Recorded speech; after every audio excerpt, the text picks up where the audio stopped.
Hare Krishna. Welcome everyone for the Sunday morning session on the journey of self-discovery. Let's begin with our prayers to Prabhupada and Lord Krishna. Nama Om Vishnu Padaya Krishna Preshtaya Bhutale Srimate Bhakti Vedanta Swaminiti Namine Namaste Saraswati Deve Gauravani Pracharine Nirvisesha Shunyavadi Paschatya Deshatarine Jaya Shri Krishna Chaitanya Prabhu Nityananda Shri Advaita Gadadhara Shri Vasadi Gaura Bhakta Vrinda Hare Krishna Krishna Krishna Hare Hare Hare Rama, Rama Rama, Hare Hare. Shri Shri Radha Vrindavan Chandra ki jai. Shri Shri Nitai Gauranga ki jai. Srila Prabhupada ki jai. So we're going to continue our discussion on a very interesting topic, who is Krishna, which we have been doing it since last two sessions and conclude today. So this topic is actually a talk given by Prabhupada in 1973 in Bhakti Vedanta Manor, London, on the occasion of Sri Krishna Janmashtami, wherein Prabhupada very nicely elaborates on Krishna, his actual identity, his position, and our connection with Krishna and what we should be doing. Very wonderful spiritual insights Prabhupada gives from this wonderful talk.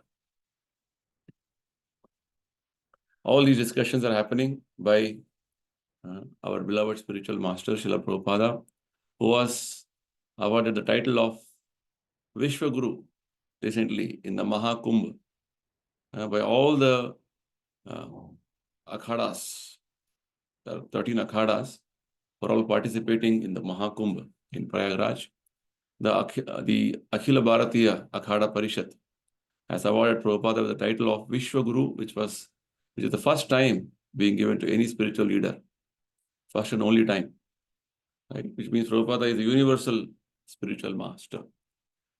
Because of his wonderful contribution to the entire humanity with regard to giving his teachings to the Western countries, Sanatana Dharma, and making them followers of Sanatana Dharma with his wonderful books and other contributions of temples.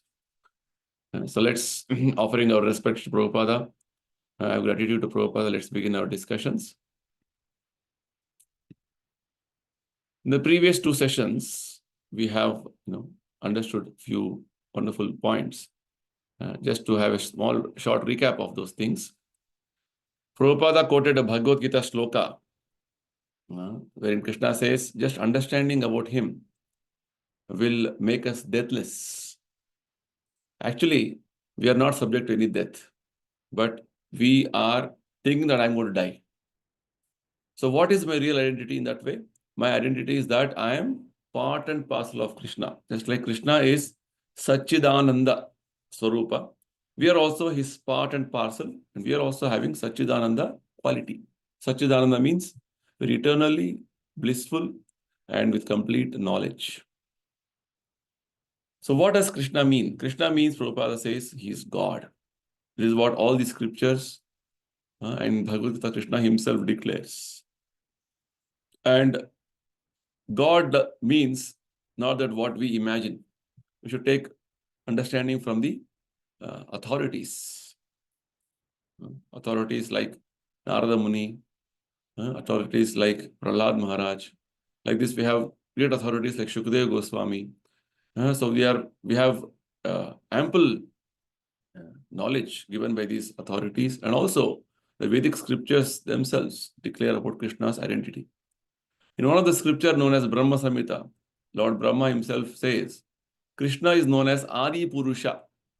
One of the meanings of God means he is the original personality from whom everything has emanated. And his existence is not like our existence subjected to birth, death, old age, disease. He is ever youthful, Nava Yavvanam. In our case, we are growing old every day. In Krishna's case, he is always ever youthful.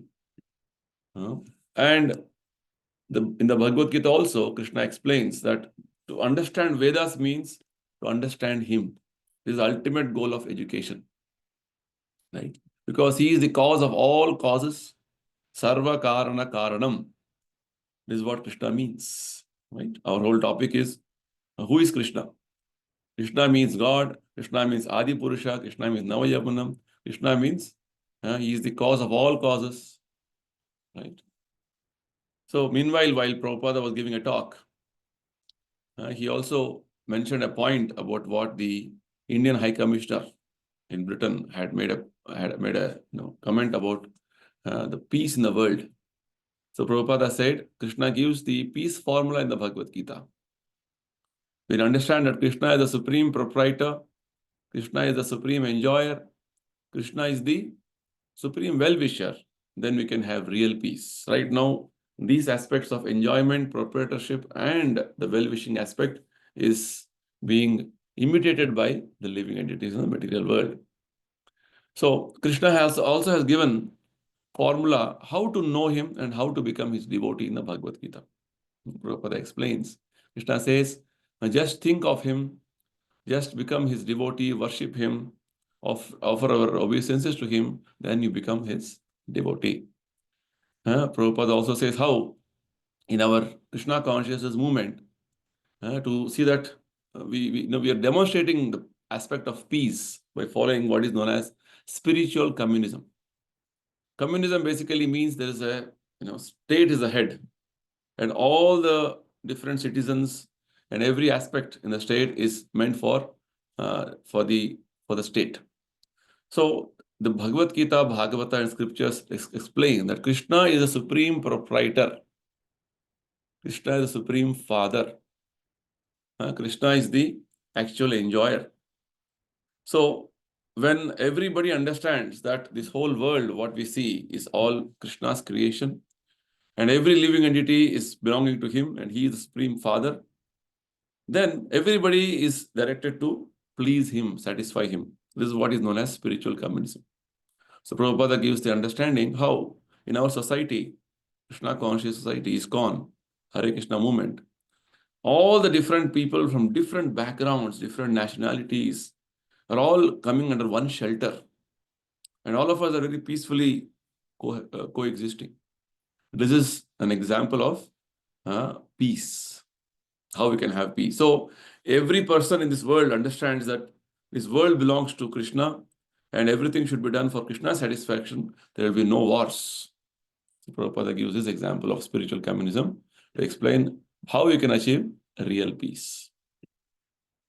Whereas the modern day mundane politics or other aspects of trying to achieve peace in their own ways, Prabhupada gives an example of how in the recent times, say 50 years ago, when the World War, 50, 70 years ago, when the World War II ended, there was an attempt to form United Nations.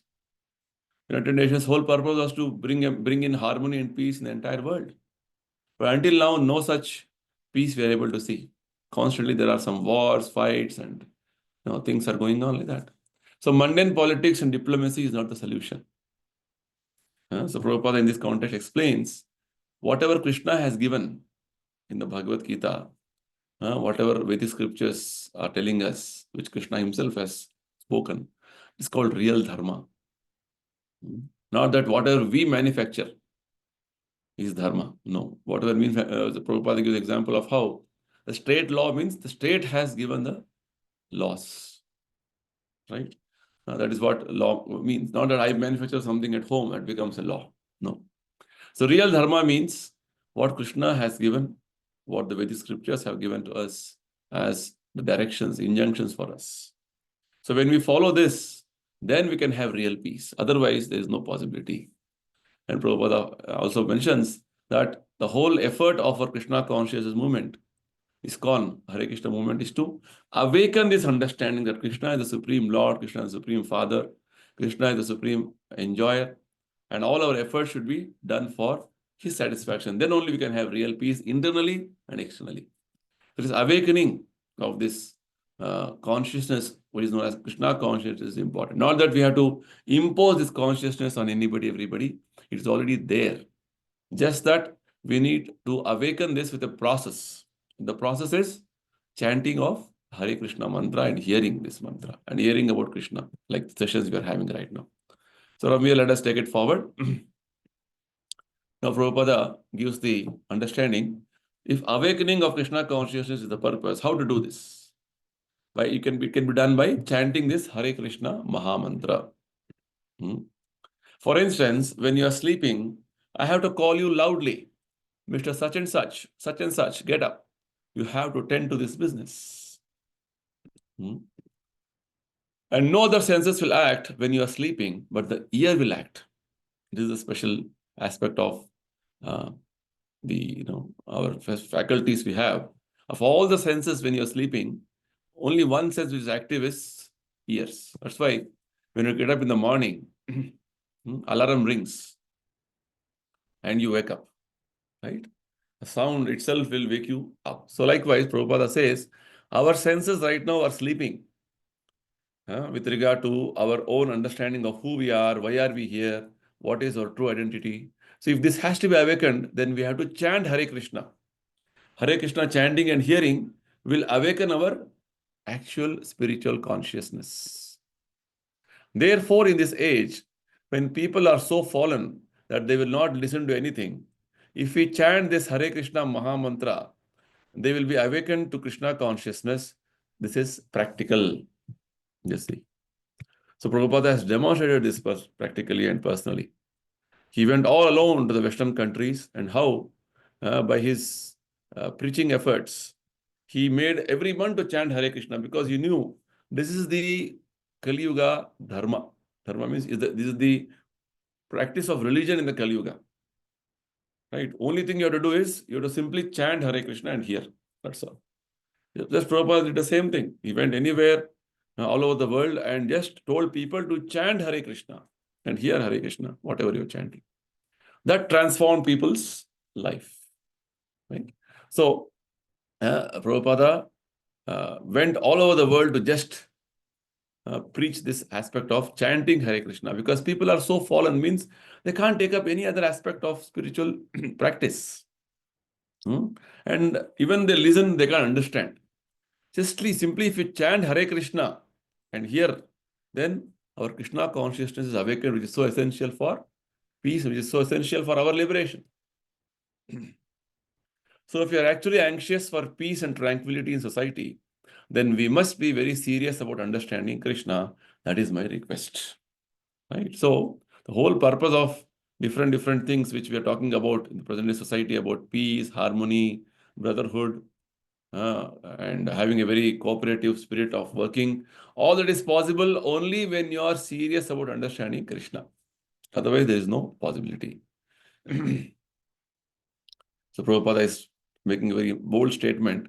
Don't take the Krishna consciousness movement lightly. It's not one more organization, one more spiritual, matha or ashrama, which is giving you some practices. No. It is going to solve problems of the world. Prabhupada is going to come up, now going to tell about this point. It's not a light moment. This moment you should not take this moment lightly. Krishna consciousness movement is a sublime movement for the welfare of the whole world, Prabhupada says. Can do the highest welfare to the entire humanity. This movement can solve all the problems of life, all the problems in the world. Very, very, confident and bold statement Prabhupada is making. Because people are looking for solutions for so many problems. Right? Pollution problem, or you can say the weather, environmental ups and downs, what is going on. Like this, there are so many problems which the world is facing, and people are having every now and then conferences, big meetings, big talks, debates to find a solution. Prabhupada says this movement can solve all the problems of life, all the problems in the world, from individual to family, communal, any level. Social, political, philosophical, religious, economic, everything can be solved by Krishna consciousness. With this great confidence, Prabhupada went across the world and presented the philosophy of Bhagavad Gita and Bhagavata, which has solution to all the problems. social, political, philosophical, religious, economic. Therefore, we request those who are leaders, like His Excellency, who is present here, try to understand this Krishna consciousness movement. So Prabhupada is appealing to everybody to please understand what we are trying to do, what we are trying to tell you. It is very scientific and authorized.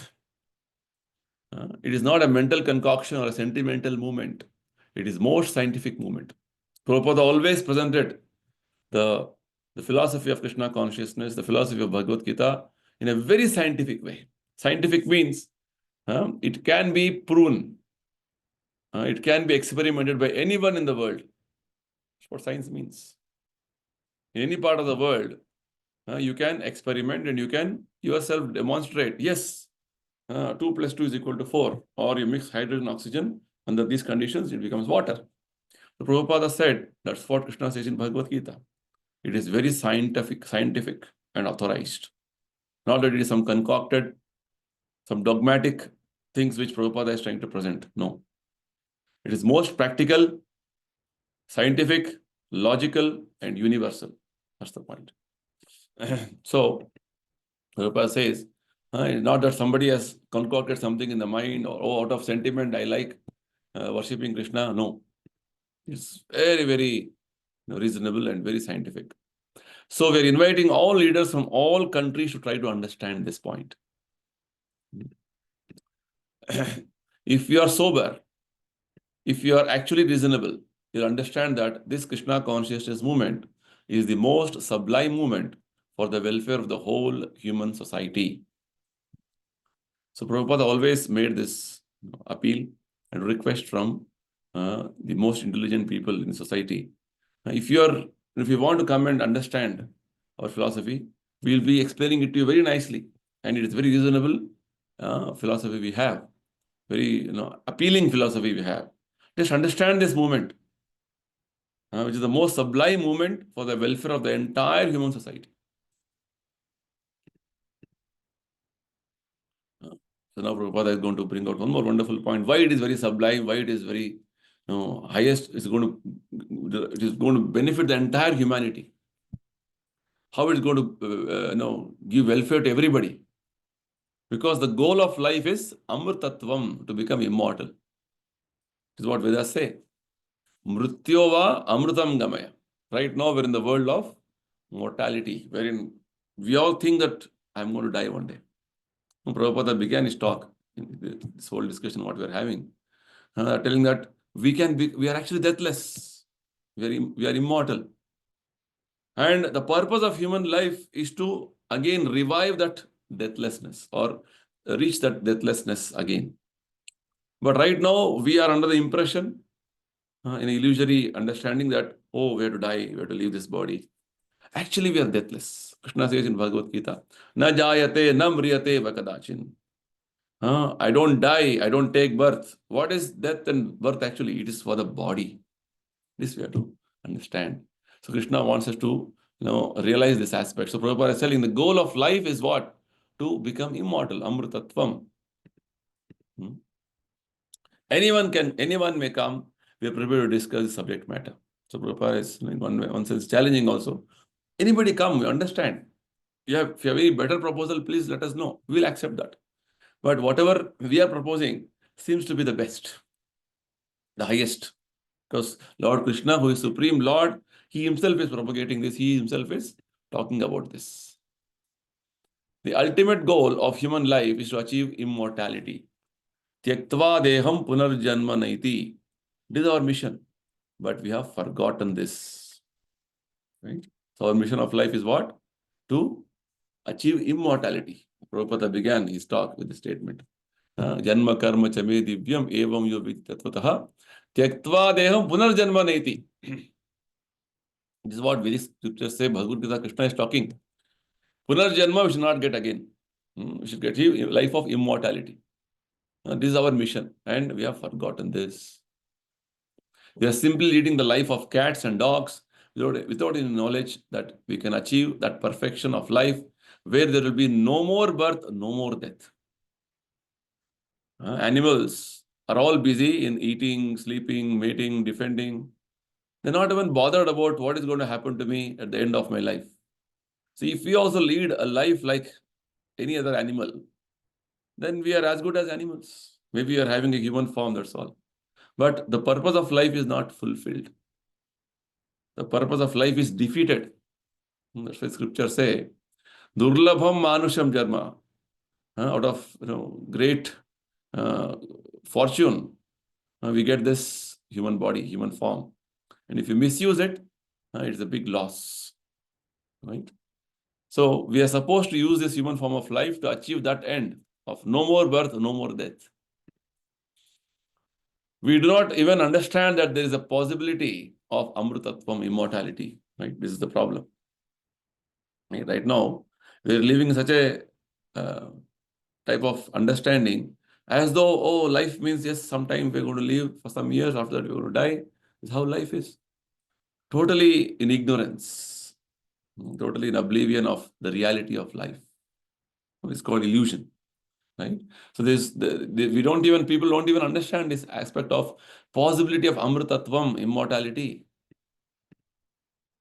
But it's totally possible. Nobody wants to die. Nobody wants to become an old man. Nobody wants to become diseased. This is our natural inclination. Right? The problem with us is we don't want to die. We don't want to grow old. Right? Given an opportunity, all of us want to remain immortal. All of us want to go on in this life forever. But we are forced to grow old, forced to die, forced to become diseased. Right? This is our natural inclination because we are part and parcel of Krishna. Satchidananda. Remember, Satchidananda means we are eternal, we are always blissful, we are with full knowledge about our identity. Why? Because originally, in our spiritual form, there is no birth, no death, no old age, no disease. Right? In spiritual existence, this is our situation. But right now, we've taken a foreign situation of a very incompatible situation of, repeatedly dying, repeatedly taking births. Punarjanma. So after moving through the evolutionary process up through the aquatics, plants, trees, birds, when at last we come to this human form of body, then we should know what the goal of life is. Very important, wonderful revelation Prabhupada is making here. Actually, we are going through a cycle of evolution. Our life is not that, after this body is over, after this human form of life we live, over, finish, everything. No. Life is a journey. In fact, the very life, what we have got now, human form of life, it is after we have gone through the evolutionary cycle, going through many, many species of life. Aquatics life to plant life to bird life to insect, like this, animal life. Then we get a human form. We go through 84 lakh species of life, step by step, which means we have gone through millions of lives in different life forms. Then we have got a human form. Just like if you say a person has achieved the IAS cadre, which means he has gone through all that learning, studying, and going through all the different stages of his schooling, college, and then going through the IAS rigorous training, then passing the exam, then becoming an IAS officer. So human form of life means we have gone through evolution of so many other life forms, then come to the human form. And if you misuse the opportunity, what we have got in the human form, then again we'll degrade. So life is a journey. Life will go on. It's going to continuously, life is going to take one more form. In this human form of life, if we little have this good sense, no, I should not further degrade. I should elevate myself. And the opportunity is given. Intelligence is given. Faculty is given. If we can somehow utilize this opportunity to relieve myself from this world by practicing Krishna consciousness, devotional service, as Krishna says, understanding Krishna. And what happens? This is your last life, Krishna assures in the Bhagavad Gita. Such a wonderful philosophy. So, we have gone through evolutionary process through so many species of life. So, finally, I got the human form. You should know what is the goal of life. The goal of life is Amrutatvam, to become immortal. That is the goal. Immortal you can become simply by becoming Krishna conscious. Krishna says it is a fact. So we are not saying this. Krishna has assured us in the Bhagavad Gita. If you simply become Krishna conscious, you will get immortal life, next life. We simply have to understand, Prabhupada repeats, Janma karma chame divyam evam yo veti tatvataha. If you try to understand Krishna in truth, so this verse is very important in Bhagavad Gita, 4th chapter, 9th verse. Simply understand Krishna in truth. Then what happens? Then tyaktva deham punarjanma naiti. After giving up this body, you won't have to accept any more material bodies. You'll get a spiritual body, spiritual existence. That's the point. And as soon as you don't accept any more material bodies, that means you have become immortal. So, Krishna is assuring us, sooner you accept the teachings of Krishna and follow them in your life, especially understanding about Krishna, then this is going to stop our cycle of birth and the repetition of taking different bodies. So we have become immortal already. Already we are by living in this body only, we have become liberated. Just that is a matter of time. The thing is, by nature, we are immortal. Krishna comes here to teach us this lesson. Prabhupada explains. Actually, we are immortal. Krishna is adventing for teaching us this lesson again and again. Mamai vamsho jiva loke jiva bhuta sanatanaha mana shashthan indriyani prakriti sthani karshati. You are immortal by nature. As spirit soul, you are part and parcel of Krishna. I am immortal. And so, you are also immortal. Unnecessarily, you are trying to be happy in this material world. This is a statement by Lord Krishna in the Bhagavad Gita. We are all part and parcel of Krishna. Right? So, we are also immortal like Krishna. But unnecessarily, we are trying to be happy in the material world, thinking that I am this body, these bodily conditions are mine. For this life, fine. What about future, previous life? Next life, we don't know. But we are in such a big, illusion right now. So what is the mission of human life? Prabhupada explains. You already tried to find happiness in sensuous life through so many bodies, as cats, as dogs, as demigods, as trees, as plants, as insects. So the evolutionary process we have been going through life after life, previous lifetimes. But you have tried all these things. So now that you have a human body with its higher intelligence, don't be captivated by sensuous life. Right? We have been doing this life after life of sense gratification, right? Enjoying like animals, enjoying like birds, whatever. We have done it enough. We don't remember for a particular reason. Krishna doesn't want us to remember.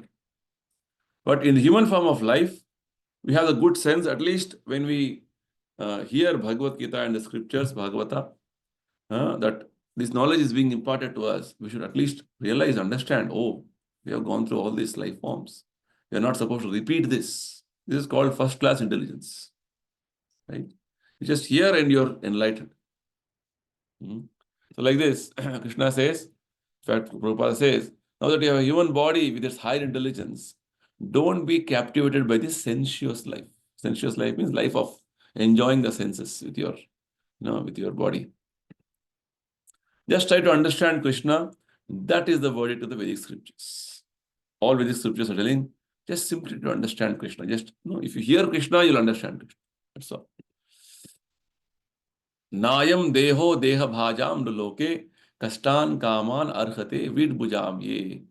The statement from the Bhagavatam. He said, to work very hard like dogs and hawks for sense gratification is not the proper ambition of human life. Right? Everybody in the material world right now are working very hard, day and night, night shifts, overtime, all these things. Why? Because I want to earn money, more money. More money means more enjoyment of senses. So to work hard like this is compared to working like animals. Dogs and hawks, day and night, they are searching for where is food, where is shelter, where is a mate, opposite sex, where I can sleep. This is what they're only concerned about. So if you do same thing in human life, there is no difference. human life is meant for a little austerity, right? Austerity meaning that you have to take voluntary inconvenience for achieving a higher purpose. That is called tapasya, austerity. Tapo divyam putraka yena sattvam shuddhyet. We have to purify our existence. That is the mission of human life. Okay? So Prabhupada repeatedly mentioned this in his talks in different occasions. The life is meant to do tapasya for divyatva. It means to have a purified life, to have a spiritual life. Divya jivana, you're supposed to do tapasya, right? So that is the mission of human life. So that is the purpose of Krishna's advent. Krishna has appeared just for that purpose. So why should we purify our existence? Prabhupada says. Why? What is the need? Brahma Saukhyam Tvanantam. Because then we will get spiritual realization, the unlimited, endless pleasure and happiness. Because of our contaminated situation right now, we are thinking whatever life I am leading is the correct life, proper life. After this, after I die, everything is over. We don't even have the understanding of eternal existence. We don't have an understanding of how this world is running, how Krishna is functioning, making this whole world function. None of these understandings we have. This realization is lacking. So as soon as we purify ourselves by practicing the principles of Krishna consciousness, there's a sense of awakening of spiritual realization, wherein we understand that we are actually Brahman, we are spirit soul who have unlimited, endless pleasure and happiness. That is real pleasure, real happiness. The scriptures mention, Padma Purana says, Ramante yogino anante satyanande jidatmani iti rama pade naso param brahma vidhiyate.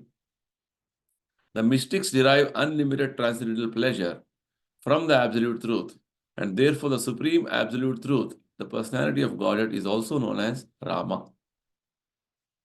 So, the transcendentalists or the spiritualists are having internal happiness, unlimited happiness experience. In the material world, the happiness experience is all flickering, temporary, for the time being.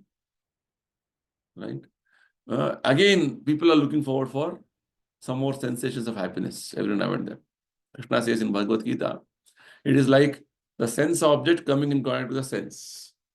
A nice rasgulla kept on the tongue. Oh, I'm very happy.